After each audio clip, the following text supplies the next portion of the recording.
I'm listening to an audiobook on Audible, see?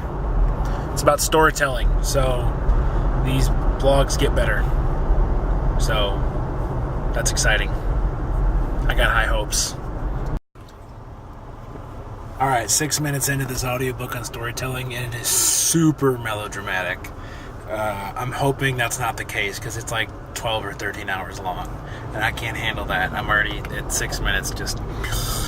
So, we'll see. Hopefully she's just telling this really dramatic story about her grandpa's hands to prove a point. I don't know what that point's going to be, but my goodness, if this is the case, I'm getting my Audible credit back, because this is more than I can handle. So, just been thinking on my way into work today about just being grateful for what you have. And for those of you that don't know me, I quit my job at the end of 2013. I was a youth pastor for 3.5 years for middle school and high school. And I moved my wife and myself halfway across the country to Kansas to take that job as a youth pastor. Did it for 3.5 years and then decided it wasn't for me, and so quit my job, and we were going to move to Chicago and live in the city and do all that fun stuff. And the year and gosh,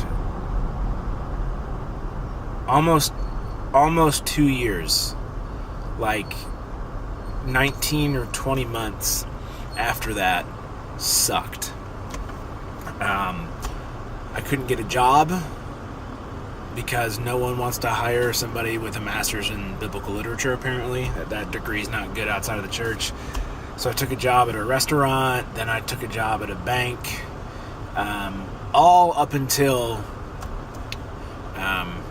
this February, when a friend of mine just mentioned in passing that he was looking to hire somebody to come work for him at his web design company that he owns.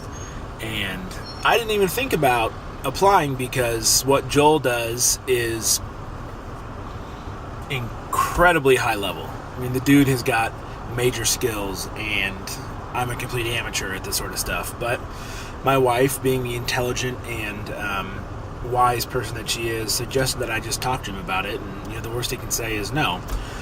So a few conversations later, a couple weeks of working together part-time basis, Joel decides to offer me a full-time job as essentially his apprentice.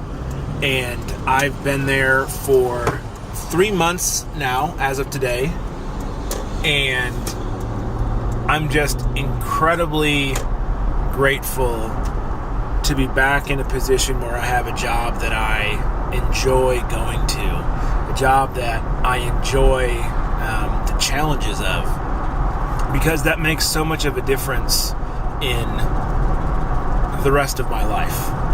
And I think my wife will attest to that I was miserable for those 20 months where I felt like I was wasting my time, that I was just throwing away, 20 months of my prime at these jobs that I could care less about.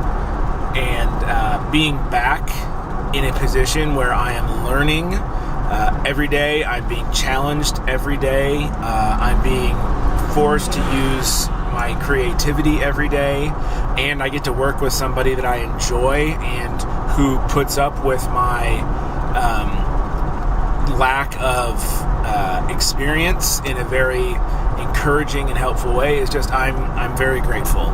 And having the weekend off and the holiday off as well was really nice, but it's still a new feeling that I'm trying to get used to again, of driving into work and not dreading it. In fact, driving into work and looking forward to what we're going to do today. Because we have so many projects that we're working on that I don't even know what projects we're going to be working on today, and that's exciting to me. So, for those of you out there that have jobs or careers that you are excited about and engaged in, man, work hard and do great stuff and enjoy the fact that you have that, because not everybody does. And for those of you out there that are going through that period of hating your job, not liking your job, feeling like you're wasting your time, feeling like you're in a dead-end thing, it sucks. It does. I know. I've been there. And I can't promise you that it will ever get better, because I can't predict the future. I can't.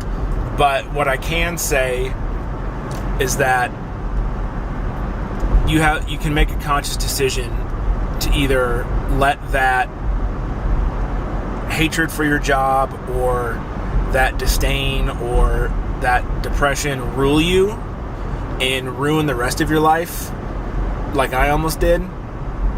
Or you can try and put on the mindset of having a longer vision of doing what you can to get through that hard spot now, but also knowing that you're going to have to put the work in to find something better. A job's not just going to fall into your lap, per se. It may, but most of the time, the differences in our lives are made because we are being active in pursuing those changes. So, I don't know. I didn't mean to get all super philosophical, but there's just some days where you realize how good you have it, how bad you used to have it, or just how blessed you are in realizing that things are going okay.